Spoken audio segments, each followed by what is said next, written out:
आज मैं आंगनवाड़ी महिलाओं से मिला। आंगनवाड़ी की महिलाएं देश को चलाती हैं, दिन भर मेहनत करती हैं, अलग अलग काम करती हैं। इसीलिए इनकी सुनवाई होनी चाहिए, इनकी इज्जत होनी चाहिए। सरकार को इनको इग्नोर नहीं करना चाहिए। सुप्रीम कोर्ट ने 2022 में आंगनवाड़ी वर्कर्स इनका संवैधानिक पद है, उस हिसाब से इनको ग्रेच्युटी लागू होनी चाहिए।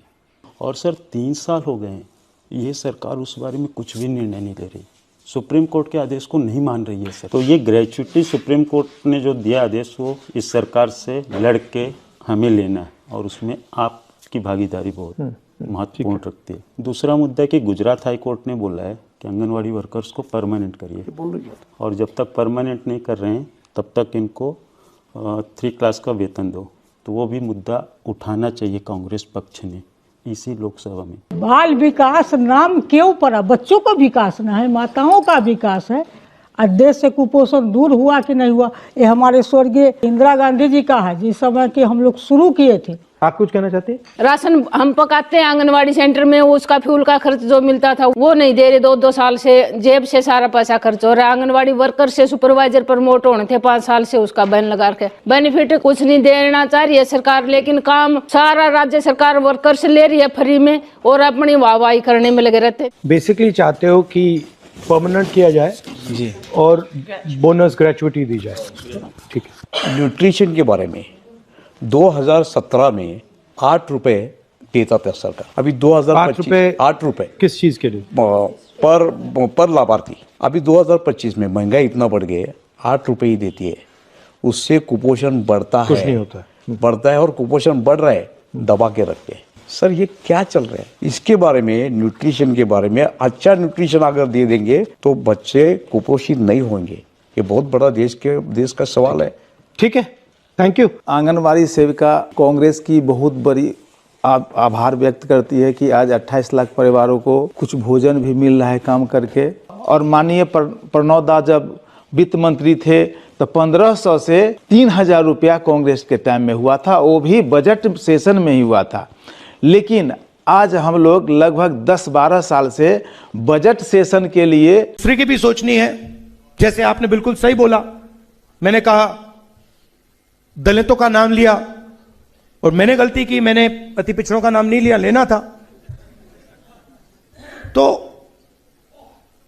सबको लेकर आगे चलना है।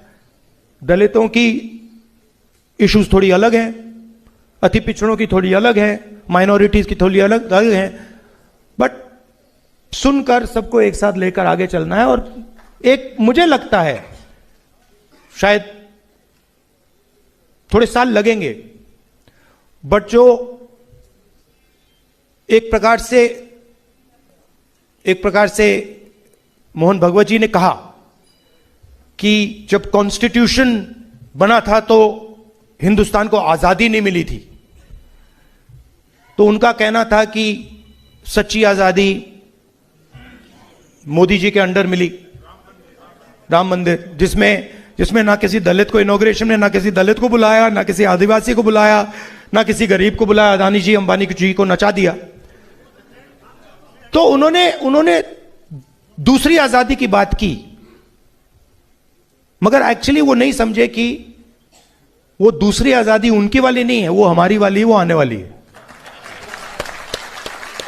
और उसमें मैं आपको आखिरी बात बताता हूं, उसमें हमें सिर्फ रिप्रेजेंटेशन के लिए नहीं लड़ना है। आप लोग सिर्फ रिप्रेजेंटेशन के लिए लड़े थे, पॉलिटिकल रिप्रेजेंटेशन। कांशीराम जी जिन्होंने बहुत अच्छा काम किया, वो पॉलिटिकल रिप्रेजेंटेशन के लिए लड़े थे। हुआ क्या? इन्होंने पॉलिटिकल रिप्रेजेंटेशन को इरेलेवेंट कर दिया।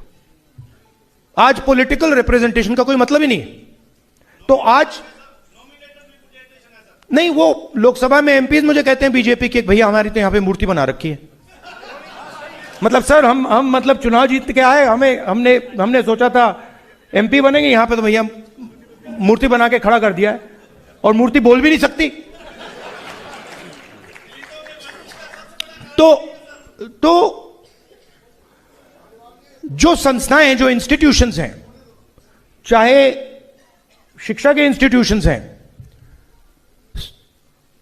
कॉर्पोरेट इंडिया है, जुडिशरी है, इसमें शेयर ऑफ पावर चाहिए, शेयर ऑफ पावर। और शेयर ऑफ पावर और रिप्रेजेंटेशन में बहुत फर्क है। शेयर ऑफ पावर मतलब जैसे मैंने आपसे कहा 90 लोग बजट को बांटते हैं, आपने वहां पे 3 ओबीसी दे रखे हैं, 3 ओबीसी अफसर दे रखे हैं, उनको पीछे बैठा रखा है,